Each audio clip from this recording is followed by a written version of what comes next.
Good morning students. हमने chapter 10 statics का discuss कर लिया था, आर्टिकल्स इसके डिस्कस कर लिए थे सारे। आई होप आपको समझ आ गए होंगे। ठीक है स्टूडेंट्स, ये थ्योरम्स हमने अभी लास्ट लेक्चर में डिस्कस किए हैं। आज हम डिस्कस करते हैं exercise 10.1 question number 1। Question number 1 क्या कह रहा है students? Two forces P and Q are such that their central axis is given in position. मतलब दो फोर्सेस हैं एंड देयर उनकी सेंट्रल एक्सिस हमें गिवन है in position and the line of action of P भी given है। Show that the locus of the line of action of Q is conicoid. यानी कि जो Q फोर्स का लोकस बनेगा वो क्या बनना चाहिए? कॉनिकॉइड। ये हमें प्रूफ करना है स्टूडेंट्स। अगर आप लोगों को इसके आर्टिकल्स अच्छे से आपने किए हैं, समझ आ गए हैं, तो ये एक्सरसाइज आसान है, तो आपको समझ आ जाएगी। अगर आपने आर्टिकल्स की अभी वीडियो नहीं देखी है तो पहले वो देखिए, उसके बाद एक्सरसाइज की वीडियोस देखना, नहीं तो आपको डायरेक्ट एक्सरसाइज समझ नहीं आएगी स्टूडेंट्स। ठीक है, देखिए स्टूडेंट, क्वेश्चन नंबर 1 जैसे आर्टिकल में हमने बनाया था, यहाँ पे सेंट्रल एक्सिस बनाते थे, ये रिजल्टेंट फोर्स R और एक ये कपल। ठीक है, सेंट्रल एक्सिस होती थी that is Z axis, this is x axis, और वाई एक्सिस ऐसे होगा, लेकिन हम उसको ड्रॉ नहीं कर सकते तो हमने उसको ऐसे बना लिया। ठीक है, तो और हमने एक P फोर्स लिया that is making an angle alpha with Z axis, और एक Q फोर्स लिया that is making an angle beta with Z axis. जैसे हमने आर्टिकल में किया था वैसे ही किया है। और यहाँ पे हमने पॉइंट लिया A00 और ये नेगेटिव में जाएगा तो ये हमने -x,00 लिया है स्टूडेंट्स, क्योंकि ये वाली डिस्टेंस और ये अलग अलग है, सेम नहीं है।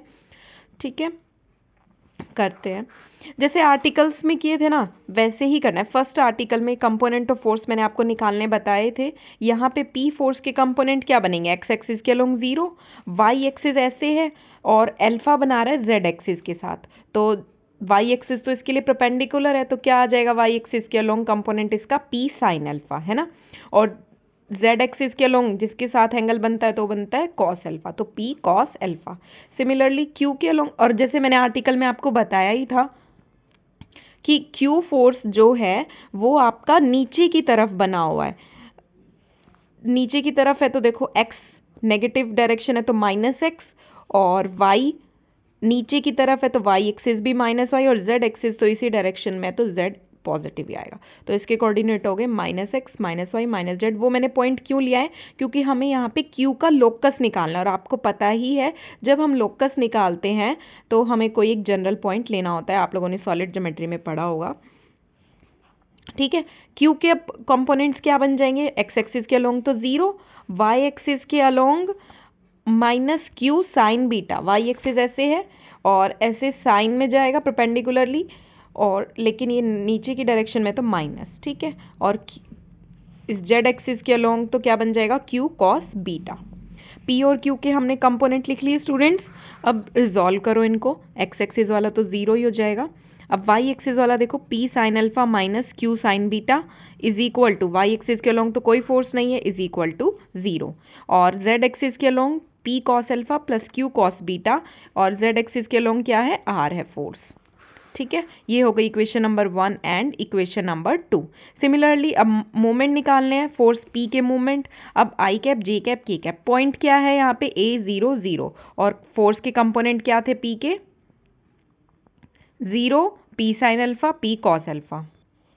ठीक है स्टूडेंट्स, अब यहाँ से मैंने इसको सॉल्व किया तो मेरे पास मूवमेंट क्या आ गए? फोर्स P के 0 minus AP cos alpha AP sine. देखिए स्टूडेंट्स, अब मूवमेंट ऑफ फोर्स Q के लिए है, ये Q के लिए वही पॉइंट -x00 और Q के कंपोनेंट लिखे, इसको सॉल्व किया तो ये आ गया। ठीक है, अब x एक्सिस के अलोंग तो मूवमेंट भी 0, y एक्सिस के अलोंग देखिए स्टूडेंट्स,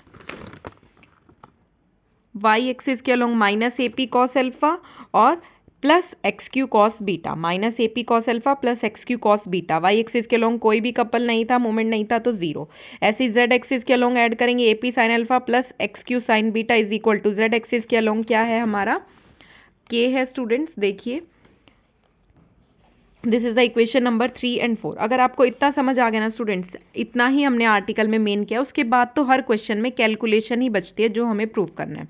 अब देखिए इक्वेशन नंबर, देखिए स्टूडेंट इक्वेशन नंबर 2 भी यहाँ इक्वल टू 0 है, यहाँ से मैं P साइन अल्फा की वैल्यू क्या आ जाएगी? Q साइन बीटा, और इक्वेशन नंबर 4 भी 0 वाली है, यहाँ से ए पी कॉस अल्फा किसके इक्वल आ जाएगा, एक्स क्यू कॉस बीटा के। अगर अब मैंने इन दोनों इक्वेशंस को डिवाइड कर दिया, डिवाइड किया तो 10 alpha by is equal to 10 beta by X, Q से क्यू कैंसिल और पी से पी कैंसिल। अब ए इनको क्रॉस मल्टीप्लाई किया, A 10 beta is equal to X 10 alpha, A is equal to X 10 alpha. अब 10 बीटा की वैल्यू हमें देखिए स्टूडेंट्स, अब 10 बीटा, अब मुझे अगर मैं इस पे कोई परपेंडिकुलर ड्रॉ कर दूं तो वो क्या, y जैसे y एक्सिस यूं है तो ये y एक्सिस ही बनेगा, दैट इज y, और ये वाला लाइन क्या बनेगी, ठीक है स्टूडेंट्स, ये y हो जाएगा और ये z हो जाएगा। तो 10 बीटा कितना बनेगा, perpendicular upon base, that is y by z। तो a into Y by Z is equal to X 10 alpha, बस इसको क्रॉस मल्टीप्लाई किया है। और एक्स वाई जेड में है इक्वेशन तो विच इज ए कॉनिकॉइड, अगर एक्स वाई में होती तो कॉनिक बनता है। ये आप लोगों ने सॉलिड ज्योमेट्री में बहुत अच्छे से पढ़ा हुआ है स्टूडेंट्स। इसके बाद आइए स्टूडेंट क्वेश्चन नंबर 7 यानी लास्ट क्वेश्चन पे, show that a wrench of which the forces R and the pitch is omega C may be replaced by forces inclined at an angle 2 theta to each other. मतलब जो दो forces है उनके बीच में angle कितना है, 2 theta. Shortest distance between them यानी उन दोनों फोर्सेज के बीच की डिस्टेंस कितनी है, 2c, एंड देयर मैग्नीट्यूड। अब हमें जो फोर्सेज है यानी p और q वो हमें ये निकालने हैं। एक फोर्स p पॉजिटिव साइन के साथ हो जाएगा और दूसरा फोर्स नेगेटिव साइन के साथ हो जाएगा। तो दो फोर्सेज का हमें मैग्नीट्यूड निकालना है। फोर्स दिया हुआ है आर और पिच दी हुई है, तो पिच दी होती है तो हम वहां से कपल के की वैल्यू निकाल सकते हैं, क्योंकि K is equal to P is equal to K by R. तो के की वैल्यू हो जाएगी पी इंटू आर, और पी कितनी दी हुई है, ओमेगा सी, तो के की वैल्यू हो जाएगी ओमेगा सी इंटू आर। देखिए स्टूडेंट्स कैसे करना है, वही फिगर जैसे हम नॉर्मली बना रहे थे। ये सेंट्रल एक्सिस है, फोर्स आर और के, पी फोर्स लिया, क्यू फोर्स लिया, अल्फा बीटा, ये डिस्टेंस ए मान लेते हैं और ये कितनी है, बी है। यहाँ पे कितनी है, ए 0 0, और ये बन गई माइनस बी 0 0, ठीक है, कोऑर्डिनेट बी के और ए के बन गए। अब पिच क्या होती है, के बाय आर, तो के की वैल्यू तो आ जाएगी ओमेगा सी आर, और दोनों फोर्सेस के बीच में यानी पी और क्यू के बीच में ये पी क्यू ऐसे बनेगा बेसिकली। तो फिर उन दोनों के बीच में, स्टूडेंट्स ये मेरे से ड्रॉ कर पाना मुश्किल है 3D में, P और Q के बीच में, दोनों के बीच में एंगल कितना है, 2 थीटा। तो ये बनेगा alpha plus beta is equal to 2 theta, ठीक है। और दोनों की डिस्टेंस, दोनों फोर्सेस के बीच की डिस्टेंस बोली है वो है 2c, यानी ए बी की जो डिस्टेंस है वो है 2c, यानी a plus B is equal to 2c। इन चीज़ों का हमें आगे नीड पड़ी तो हम यूज़ कर लेंगे। अब वही रिजॉल्व करो फोर्सेस को, फिर मूवमेंट को रिजॉल्व करो। ये चारों की चार इक्वेशन वही है जो अभी फर्स्ट आर्टिकल में किया है, या जो अभी मैंने फर्स्ट क्वेश्चन आपको कराया है, ठीक है स्टूडेंट्स। नहीं, फर्स्ट क्वेश्चन में तो वो हमने पॉइंट, फर्स्ट आर्टिकल में जो किया था ना हमने, वही फोर्सेस हैं और वही आप देख लेना। देखिए स्टूडेंट्स, फर्स्ट आर्टिकल में ये फोर्सेस थे और ये मूवमेंट्स है, तो ये यही लिखे, ठीक है स्टूडेंट्स, ये फोर्सेस हो गए और ये मूवमेंट्स हो गए। अब इतना होने के बाद बस हमें निकालना क्या है, मेन हमारा पर्पस क्या है इस क्वेश्चन का, हमें P और Q का मैग्नीट्यूड निकालना है, P और Q की वैल्यू निकालनी है। अब यहाँ से निकाल पाना बहुत मुश्किल है, लेकिन हमें थोड़ी सी मैनिपुलेशंस करनी पड़ेंगी। अगर मैं 1 और 2 को स्क्वायरिंग एंड एडिंग कर दूँ, मैंने स्क्वायरिंग एंड एडिंग किया 1 और 2 को, इसका पूरे का स्क्वायर किया और फिर ऐड किया, तो ये तो राइट हैंड साइड तो बन गया R square is equal to, इसको सॉल्व करके आया P square plus Q square plus 2pq cos theta 2 theta is equal to R square. R square की वैल्यू हो गई, अगर मुझे इसको दूसरी टर्म्स में लिखना हो, मैं अगर थोड़ा मैनिपुलेशन करूँ इसमें, P square plus Q square plus 2pq plus 2pq cos 2 theta, मतलब इस इक्वेशन में लेफ्ट हैंड साइड मैंने 2pq को ऐड भी किया और सब्ट्रैक्ट भी किया, और इस वाली इक्वेशन को तो मैं क्या ले लेती हूँ, ये क्या बन गया, p प्लस क्यू का होल स्क्वायर प्लस 2pq, यहाँ से कॉमन आ गया तो कितना बचा, cos 2 थीटा माइनस 1, ठीक है स्टूडेंट्स। तो ये बन गया R square plus 2pq cos, इसको अगर मैं उधर ले जाऊं तो 1 minus cos 2 theta is equal to p plus Q का होल स्क्वायर, यानी p प्लस क्यू का होल स्क्वायर की वैल्यू कितनी आ गई, R square plus 2pq, 1 minus cos 2 theta is 2 sine square theta, तो R square plus 4pq sine square theta. एक equation ये आ गई। अब ये मेरा p प्लस क्यू का होल स्क्वायर तो बन गया, लेकिन p माइनस क्यू का होल स्क्वायर मैं बना सकती हूँ, जैसे मैंने 2pq को ऐड और सब्ट्रैक्ट किया, इस 2pq को मैं यहाँ ले लूँ माइनस वाले को, और इस प्लस वाले को इधर ले लूँ, तो यहाँ बन जाएगा p माइनस क्यू का होल स्क्वायर, और 2pq यहाँ कॉमन आएगा तो 1 प्लस cos 2 थीटा बन जाएगा। तो आप इसको कर लेना, p माइनस क्यू का whole square is equal to R square minus, जैसे 1 प्लस cos 2 थीटा बनेगा तो वो बन जाएगा 2 cos स्क्वायर थीटा, तो R square minus 4pq cos square theta, ठीक है स्टूडेंट्स, ये दोनों इक्वेशन हो गई 5। इन्हीं की हेल्प से हम एंड में P और Q निकालेंगे। हमें अब यहाँ पर क्या चाहिए इन द एंड, 4PQ की वैल्यू अगर हमारे पास आ गई ना तो हमारा काम चल जाएगा और हमें फिर P और Q हम इजीली निकाल पाएंगे। ठीक है, अब मैंने क्या किया, मल्टीप्लाइंग इक्वेशन 1/3।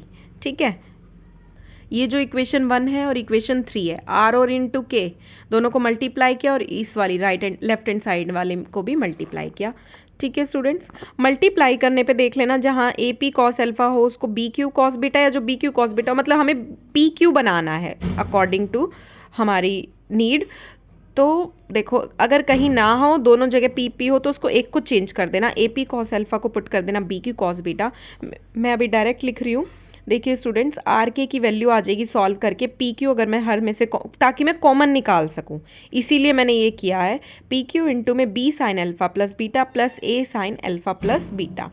RK की वैल्यू कितनी बन जाएगी, BQ इंटू यहाँ से क्या कॉमन आ गया, sign alpha plus beta into में A प्लस B, ये आ गया स्टूडेंट्स।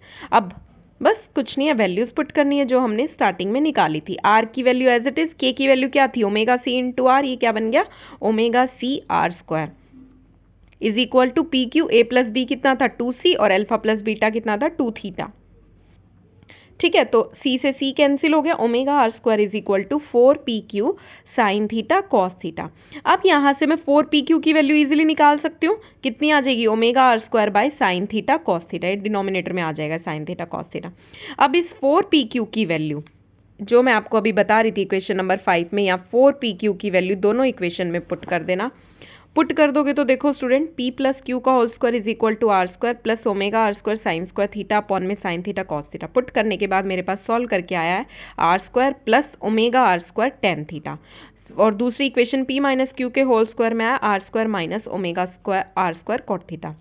P प्लस क्यू की वैल्यू कितनी हो जाएगी, स्क्वायर हटाएंगे तो अंडर रूट, और P माइनस क्यू की वैल्यू भी R under root 1 minus omega tan theta, क्योंकि R स्क्वायर कॉमन आ रहा है। ठीक है, इतना आ गया। अब निकालना क्या है हमें, हमारा मेन पर्पस था P और Q का फोर्स, P और Q फोर्स निकालना है। अब P और Q यहाँ से तो इजीली निकल जाएंगे, एक मैं इनको ऐड करूंगी तो P फोर्स आ जाएगा और सब्ट्रैक्ट करूंगी तो Q फोर्स आ जाएगा।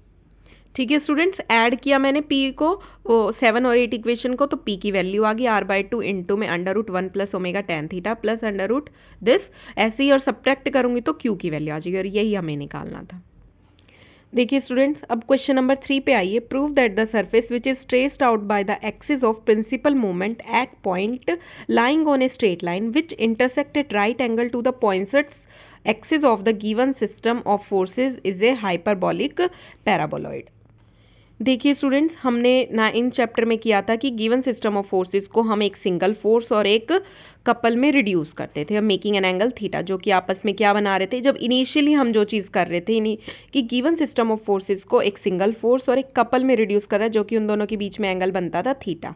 लेकिन फिर हमने नेक्स्ट पॉइंट्स सेंट्रल एक्सिस वाली जो थ्योरम की थी उसमें हमने किया था कि जो कपल की जो डायरेक्शन है और सिंगल फोर्स है, ये दोनों आपस में एक ही एक्सिस पे कोइंसाइड कर रहे थे, और उसी को हमने पॉइंट्स सेंट्रल एक्सिस कहा था। लेकिन वो जो जैसे सिंगल फोर्स आ रहा है उसके पैरेलल हमने शिफ्ट किया था ना उनको, तो अगर इसके पैरेलल अब क्या है, ये है, इस जेड एक्सिस के अलोंग मैंने क्या कर लिया, इनको शिफ्ट कर लिया, यानी इसको क्या बना लिया, पॉइंट्स सेंट्रल एक्सिस, कि ये हमारा कपल हो जाएगा और ये single force R. Central axis बोल रहा है ना स्टूडेंट्स, देखिए क्या बोल रहा है यहाँ पे क्वेश्चन में, ट्रेस्ड आउट प्रिंसिपल मूवमेंट क्या है, ये जो G है ना, देखिए स्टूडेंट्स, ये जो G है इसको बोलते हैं प्रिंसिपल मूवमेंट एट पॉइंट, ये कहाँ लाई करना चाहिए, lying on a straight line. इसका जो प्रिंसिपल मूवमेंट का पॉइंट यानी A स्ट्रेट लाइन पे है। ठीक है, फिर बोल रहे हैं which intersected right angle to the points axis of given system, यानी कि देखिए ये हमारा पॉइंट्स सेंट्रल एक्सिस है, मैंने आपको बताया कि इसके जो पैरेलल था ना, वहाँ पर भी 9 चैप्टर में फोर्स के पैरेलल हमने शिफ्ट किया था कि दोनों सेम डायरेक्शन पे ट्रांसफर कर दिए थे हमने। ठीक है, कोइंसाइड हो गए थे। तो ये एक्सिस इस जिस पे पॉइंट है, स्ट्रेट लाइन जिस पे पॉइंट है, इसके साथ क्या बना रहा है, राइट एंगल है, क्योंकि ये दोनों आपस में क्या है, परपेंडिकुलर है। तो ये यही बोल रहा है कि पॉइंट उस पे लाई करना चाहिए which intersected right angle to the points at central axis of given system. अब हमें शो क्या करना है स्टूडेंट्स, कि इसका हमें शो करना है, यानी इसका जो लोकस है, पाथ है, वो एक हाइपरबोलिक पैराबोलॉइड बने। ठीक है, करते हैं।